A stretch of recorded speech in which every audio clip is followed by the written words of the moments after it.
እንደምናያት ልጅ ማለት ነው መሆን ያለበት ሳይሆን ቀርቶ መቅደም ያለበት ሳይቀድም ቀርቶ ግን በሰው ሀገር ስንት አመት ሙሉ ሰርተን ወደ ኢትዮጵያ ስንመለስ እንደዚህ አጓጉል ሆኖ እንዳልሰሩ ወይ በወር 70 ሺህ 50 ሺህ 60 ሺህ ብር ተከፋይ እንዳልሆነች ሁሉ አሁን ላይ ደግሞ መንገድ ላይ ቆሎ ቁጭ ብላ እየሰጠች ትገኛለች። ውድ ቤተሰቦች ዛሬ የማሳያችሁ ቪዲዮ በምስል አስደግፌ ማለት ነው። መንገድ ላይ ቁጭ ብላ የምትሸጠዋ የማዳም ቅመም ግን በቀድሞ ሳውዲ እንደምትሰራ እና በደንብ ቋንቋ እንደምትችል ከአረቡ ጋር ራሱ በደንብ ማውራት እንደምትችል ወይም ደግሞ እንደ አረብ ሀገር መጥታ እንደሰራች በደንብ ነው የሚያሳይባት ማለት ነው።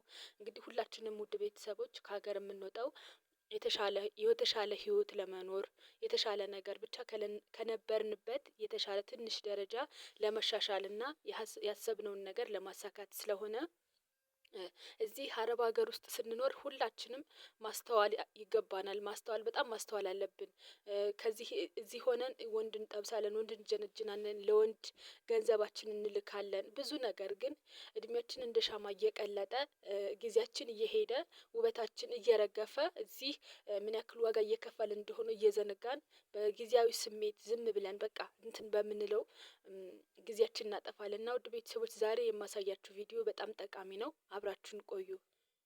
ሰላም ውድና የተከበራችሁ የሀገሬቱ ቤተሰቦች እንዴት ናችሁ? ያለው እግዚአብሔር ይመስገን ሁላችሁም በያላችሁበት የፈጣሪ ሰላም ብዝት ይበልላችሁ ብዝት ይበልልን። እንዴት ናችሁ? እኔ ጋር እግዚአብሔር ይመስገን ሁሉም ሰላም ነው። ሁላችሁም በያላችሁበት ሰላማችሁ ብዝት ይበልልኝ።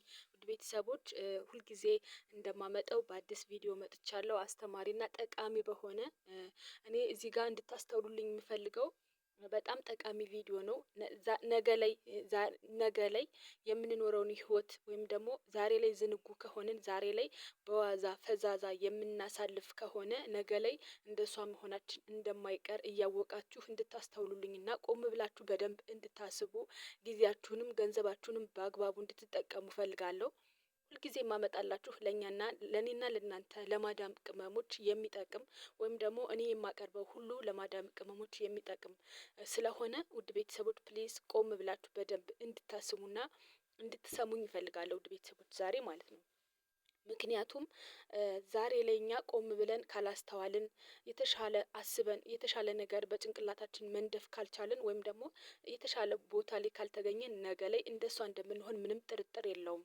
እሺ የምታውቁት ነገር ዛሬ 70 ሺህ የሚከፈልሽ 100 ሺህ ብር የሚከፈልሽ 50 60 ሺህ ብር የሚከፈልሽ ሁሉ ነገ ላይ በአግባቡ ገንዘብሽን ካልያሽ እንደሷ እንደምትሆኚ አትጠራጠሪ። በተለይ ደግሞ ወንድ የምትጀነጅኑ ጊዜያችሁ ሳያልቅ በቃ እንዴት ነው ይሄ ረጋ የማትሉት ነገር ጊዜያችሁ ገንዘባችሁን እድሜያችሁ እየቀለጠ እንደ ሻማ ሁሉ ነገራችሁ ውበታችሁ እየረገፈ እንደሆነ እያወቃችሁ ግን ብራችሁን ገንዘባችሁን በዋዛ ፈዛዛ የምታውሉ የማዳም ቅመሞች ቆም ብላችሁ አስቡ ነገ ላይ እንደሷ እንዳትሆኑ ማለት ነው።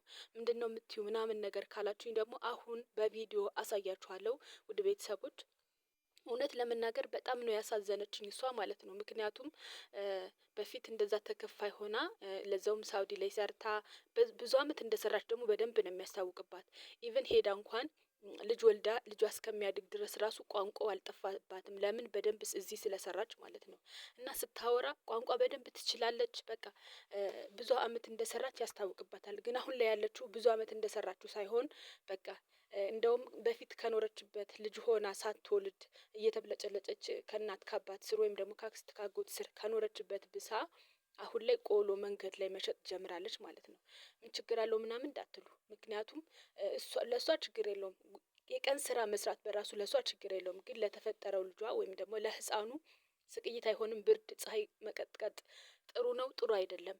ከዚህ ሁላ እናንተ ቆም ብላችሁ በደንብ አስተውሉ አሁኑኑ ማለት ሳንሄድ እንደው እንዲሁም ምንድነው 2 አመታችን ሳንጨርስ ወይም 3 አመታችን ሳንጨርስ ገና ትንሽ ልንሰራ እንዳሰብን በደንብ ሳንሄድ ብራችን መስራት ሳናቆም ወይም ደግሞ ገንዘብ ክፍያችን ሳያቆም በደንብ ማሰብ መቻል አለብን። ብሬን ምን ምን ላይ ነው የማውለው የማወራው ወንድስ ከማን ጋር ነው? ነገስ ሄጄ ምንድነው የምሆነው የሚለውን በደንብ አስቡ ውድ ቤተሰቦች እንዲሁ በዋዛ በፋዛዛ ከወር ወር ከአመት አመት ዝም ብላችሁ የምታሳልፉ ይቅርባችሁ። ምክንያቱም የምትሰሩት አረብ ሀገር ነው። እናንተ ደግሞ ሴቶች ናችሁ። ሴት ደግሞ ሲኮን እድሜ ቆሞ አይጠብቅም። ውበትም እንደነበረ አይቀመጥም፣ ይረግፋል። ፕሊስ በእናታችሁ በደንብ ቆም ብላችሁ አስቡ ማለት ነው ውድ ቤተሰቦች። እና እስኪ በጣም ስላወራው ላስገባላችሁ ቪዲዮዋል። ما هذا؟ هيدا حمص. حمص؟ ايوه. ما شاء الله تقول هيدا. هيدا انا اول سعودي. سعودي وين؟ ايوه سعودي ريت. ما شاء الله. ውዶቼ አየቿት አይደለ? በጣም አታሳዝንም? እውነት ለመናገር በጣም ነው የምታሳዝነው። በነገራችን ላይ እዚህ ጋር እናንተ ምን ችግር አለው? በሀገሩ አይደለም ወይ የፈለገችውን ህይወት ማን ነው ይሄ እንዴት ነው ነጻነት እያገኘች አይደለም ወይ? እየወጣች እየገባች አይደለም ወይ? ታዲያ ምን ችግር አለው እንዳትሉ፣ ችግር አለው ውድ ቤተሰቦች። መጀመሪያ ነጠላ ብትሆኝ ወይም ደግሞ ሳትወልጅ ቢሆን ምንም ችግር የለውም። ግን በእኛ ምክንያት የተፈጠረ ልጅ ማሰቃየት በጣም ችግር አለው ውድ ቤተሰቦች። እባካችሁ እንዳትዘናጉ፣ እንደዚህ ነገር ማለት ነው እንደዚህ አትበሉ። ምክንያቱም ዛሬ ላይ ቆም ብለን አሁን ልክ እሷ እየኖረችበት እንዳለች ህይወት ሳይሆን የተሻለ ህይወት መኖር እየቻለን ቆም ብለን ካሰብን የተሻለ ህይወት መኖር እየቻለን፣ ግን እሷ ብቻ ሳትሆን የተወለደው ልጅ ራሱ እንደዚህ ሲሰቃይ በጣም ነው የሚያሳዝነው። ብርድ አለ፣ ፀሐይ አለ፣ ዝናብ አለ፣ ብዙ ነገር አለ፣ መሰቃየት አለ። ልጁ ህፃን እኮ ነው በዛ ላይ ማለት ነው። ደግሞ በጣም ነው የሚያምረው እና በጣም ነው የምታሳዝነው። እንደዚህ ቋንቋ በደንብ እየቻለች ያው አረቦችን እያናገረች ማለት ነው። እና ነገ ላይ እናንተ እንደሷ እንዳትሆኑ ፕሊስ በእናታችሁ በደንብ አስቡበት፣ ቆም ብላችሁ ተጠንቀቁ። በጣም ነው ያሳዘነችኝ ማለት ነው። እና ያው እንግዲህ እንደ መሰለኝ ከሆነ እሷ እንደገና አረብ ሀገር መሰደድ ፈልጋ እንዲረዷት ፈልጋ ነው መሰለኝ እንደዛ ያወራችሁ ማለት ነው። እንደዛ ነው የሰማሁት ከሌሎች ቪዲዮ ራሱ እንደዛ ነው የሰማሁት። እና ይሄ ቪዲዮ እኮ ለቤተሰቦቼ በጣም ይጠቅማል ብዬ አስቤ ይዤላችሁ መጥቻለሁ ማለት ነው። በጣም ነው የሚጠቅመው ደግሞ ካስተዋላችሁ። እና ውድ ቤተሰቦች ሀገሬ ዩቱብን ላይክ፣ ሼር፣ ሰብስክራይብ እያደረጋችሁ ፕሊስ በእናታችሁ ቤተሰብ ሁኑኝ። አዲስ ዩቱብ ጀማሪ ስለሆንኩ አበረታቱኝ ማለት ነው። ላይክ አድርጉት፣ ኮሜንትም ጻፉልኝ ችግር ካለ ወይም እንዴት ነው ስህተት ካለብኝ ስህተቴንም እንዳርም አግዙኝ ማለት ነው። እና ምላችሁ ነገር ውድ ቤተሰቦች ዛሬ ላይ ለወንዶች እንደፈለጋችሁ ትልካላችሁ፣ ለአክስት ላጎት እንደፈለጋችሁ ትልካላችሁ። ያቺ 2 ወር የማታልቅ ነው የምትመስላችሁ። የምንሄድበት ሰዓት የማይመጣ ነው የሚመስላችሁ።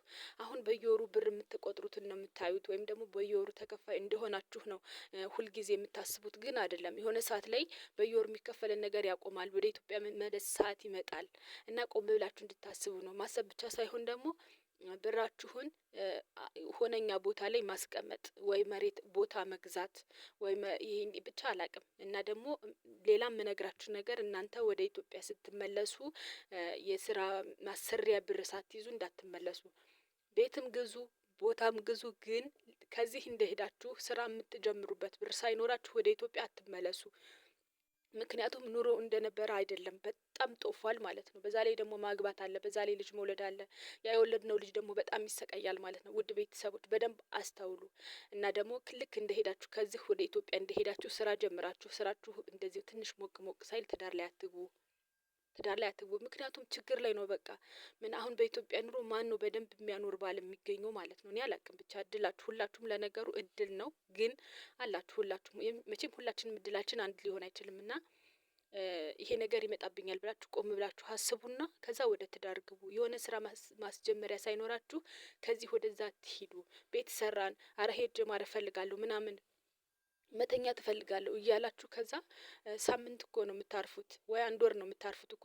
ከዛ በኋላ እኮ እንደ ሰው ወጥቶ መስራት ምናምን ይናፍቃችኋል። ወጥታችሁ የምትሰሩ ደግሞ በብር ነው። ለዛ ድካሙም ያልፋል፣ ታርፋላችሁ። ግን ዋናው ወሳኙ እናንተ የምትንቀሳቀሱበት ብር ሳይኖራችሁ ወደ ኢትዮጵያ አትግቡ። ትዳር ላይም ቶሎ አትግቡ። ውድ ቤተሰቦች እንደኔ አመለካከት ነው የምላችሁ። እናንተ እንዳትጎዱ ችግር ውስጥ እንዳትገቡ ብዬ አስቤ ነው። እና የሀገሬ ልጆች ሁላችሁም በያላችሁበት ሰላማችሁ ይብዛ።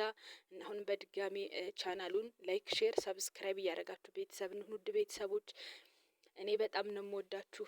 እና ዛሬ ይዤ የመጣሁት በጣም ጠቃሚ ነው ቪዲዮ ካስተዋላችሁበት ማለት ነው። ሁላችሁም በያላችሁበት ሰላማችሁ ይብዛልኝ። የዛሬ ቪዲዮ ይሄን ይመስል ነበር። ባይ ባይ።